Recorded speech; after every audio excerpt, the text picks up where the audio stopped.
안녕하세요. 안녕하세요. 네, 끼니 챙겨드세요의 김영남 전도사 김남경 형제입니다. 입니다. 반갑습니다. 반갑습니다. 네, 이번에는 느헤미야서 8, 9, 10장 본문인데요. 3차 귀환한 이스라엘 백성이 성벽을 다 재건하고 8장부터는 영적인 회복을 하는 장면이 나오지요. 에스라 학사가 말씀을 낭독하고 레위인들이 그것을 통역합니다. 그랬더니 9장 가서 붕! 이스라엘 백성들이 금식하며 그들과 조상들의 죄를 돌이킵니다. 또 10장에서는 새 마음으로 언약을 갱신하고 다짐하는 그런 모습으로 이어지는데요. 네, 이번에 느헤미야서 8, 9, 10장 묵상하시면서 좀 어떠셨어요? 네.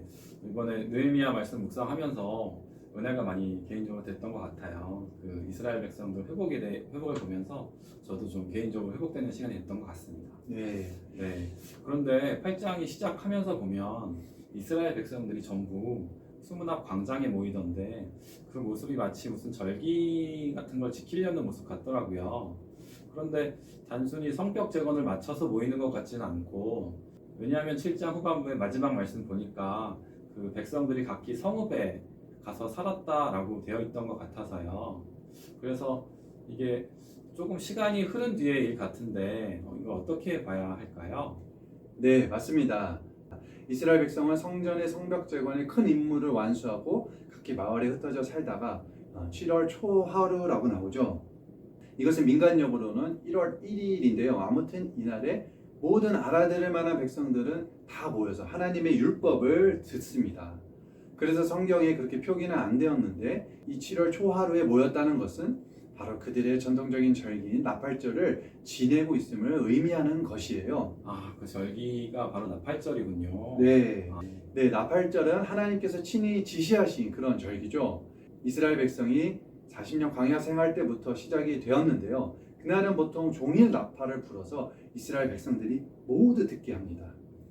나팔 소리를 들으면서 바로 그로부터 10일 뒤에 있는 대속죄일의 회개를 준비하라는 것이죠. 대속죄일은 바로 대제사장이 1년에 딱 한 번 지성소에 들어가는 날인데, 이때 백성들은 아무 노동도 하지 않고 함께 마음을 찢으며 회개하는 날입니다.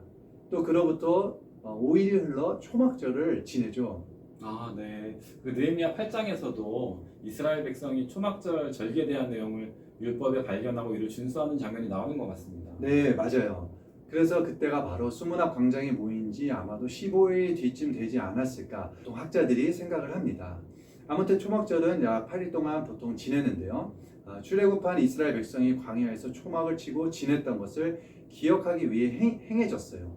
하나님께서 광야에서 이스라엘 백성을 지키시고 보호하시며 또 구원하신 것에 대한 감사와 기쁨의 절기인 것입니다. 속죄일과 달리 초막절은 축제의 날인 것이에요. 안 그래도 축제의 날인데 느헤미야서 8장 당시에는 초막절이 BC 586년 이스라엘이라는 나라가 쫄딱 망해서 사라지고 백성들이 뿔뿔이 포로로 잡혀가 다 흩어졌다가 70년 만에 다시 하나님께서 강권적인 은혜로 포로 기한이 시작되고 나서 처음 드리게 되는 초막절인 것이에요. 와, 정말 얼마나 감격이 많이 됐을까요? 네, 정말 말로 다 표현할 수 없는 그런 환희와 감동이 있었을 것 같아요.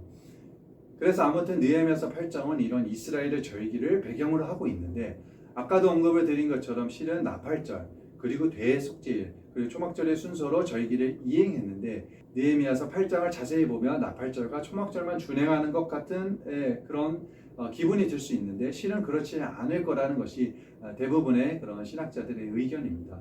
본문에는 대속죄일에 대한 언급은 없지만 분명 절기의 순서상 대속죄일을 치르고 지나갔을 거라는 거 저희가 염두에 고 느헤미야 8장 본문을 묵상하면 좋을 것 같습니다. 네, 그렇군요. 안 그래도 저도 대속죄일이 보이지가 않더라고요. 그래서 대속죄일이 어디 가나 했었는데 실제로 지키지 않은 건 아니고 언급이 성경에서 안 된 거라고 봐야겠네요. 네.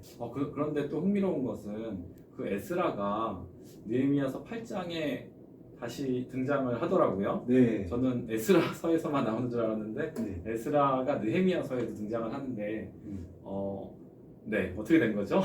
네, 약간 혼돈이 되실 수 있는데요. 이스라엘 1차 포로 기한을 누가 이끌었죠? 예슈아와 수룹바벨이었던 것 같습니다. 네, 맞습니다. 그리고 2차 포로 기한은 2차 포로 기한이 아까 말씀드린 에스라였던 것 네, 같습니다. 맞습니다. 바로 2차 포로 기한을 에스라가 주도적으로 이끌게 되고 또 3차 기한을 느헤미야가 이끌게 되는데요. 이 에스라와 느헤미야가 동시대의 사람입니다. 그래서 에스라가 느헤미야서에 또 등장을 할 수 있는 것인데요. 그렇군요. 예, 학사 에스라는 에스라서 10장 이후로 모습을 감춥니다. 그러다 다시 느헤미야서 8장 본문이 되어서야 등장하는데 이거는 역사적으로 약 14년의 시간차가 있어요. 에스라는 에스라서 10장의 사건이 마무리된 이후 어느 시점인가에 바벨론으로 돌아갔다가 BC 444년경 다시 이스라엘 본토로 돌아온 것으로 추측을 합니다. 그리고 제사장이고 또 율법에 능통한 학사인 에스라가 단 위에 서게 되죠. 성벽 재건이 된 이스라엘에게 이제는 말씀의 회복을 이끄는 자로 활약하는 것을 볼 수 있습니다. 여기서 흥미로운 것은 바로 느헤미야와의 그런 연합인데요. 느헤미야는 3차 기한을 이끌기는 하지만 그는 총독으로서 해야 할 일을 합니다. 그리고 말씀을 먹이는 역할은 말씀에 능통한 제사장이고 학사인 에스라와 레위인들에게 위임을 합니다. 네. 정말 하나님께서 주신 은사를 10분 발휘한 그런 아름다운 연합의 모습을 보여준 것 같네요. 그래서 더 강력한 말씀의 능력이 나타나지 않았나 싶은데요. 그런 일들이 저희의 전도사님의 모든 성도님들의 삶 가운데도 있기를 갈망합니다. 아멘. 그런데 느헤미야서 9장에 정말 그 감동적인 이스라엘 백성의 회개 기도가 나오는데요. 그 긴 기도 후에 지도자들이 언약을 세우고 임봉하는 장면이 나오더라고요. 네. 그런데 그게 개역 한글에는 인을 친다라고 표현이 되어 있고 세번역에는 서명을 한다라고 되어 있던데 그 당시에도 어떤 이제 서명 같은 제도가 있었을까요? 네, 그렇습니다. 지금도 어떤 문서에 사인이나 도장을 찍는다면 그것이 어떤 효력을 나타내는 것처럼 당시 인을 친다는 것은 문자적으로 진흙에 새겨 구워 만든 도장을 언약문에 찍는 행위를 뜻하고요. 네, 그것은 해당 문서의 유효성을 확증하는 일이 됩니다. 그래서 당시 어떤 문서에 자신의 이름이나 가문의 이름이 새겨진 도장 혹은 반지를 찍는 그런 일들이 있었어요. 아마 기억하실 것 같은데 다니엘서의 메대와 바사의 임금이 조서에 인을 치고 확증하면 누구에 의해서도 절대 변경이 불가하다는 그런 규례가 나오지요. 또 에스더서에도 그런 내용이 나오고요. 그래서 말씀을 듣고 회개한 이스라엘 방백과 백성들이 새로의 언약서에 임봉하였다는 것은 언약서의 내용을 확증하는 것으로 언약에 대한 새로운 헌신, 결단, 갱신의 의미가 담겨 있다고 볼 수 있어요. 네, 그렇군요. 이번 느헤미야 8장, 9장, 10장을 보고 정말 은혜를 많이 받은 것 같아요.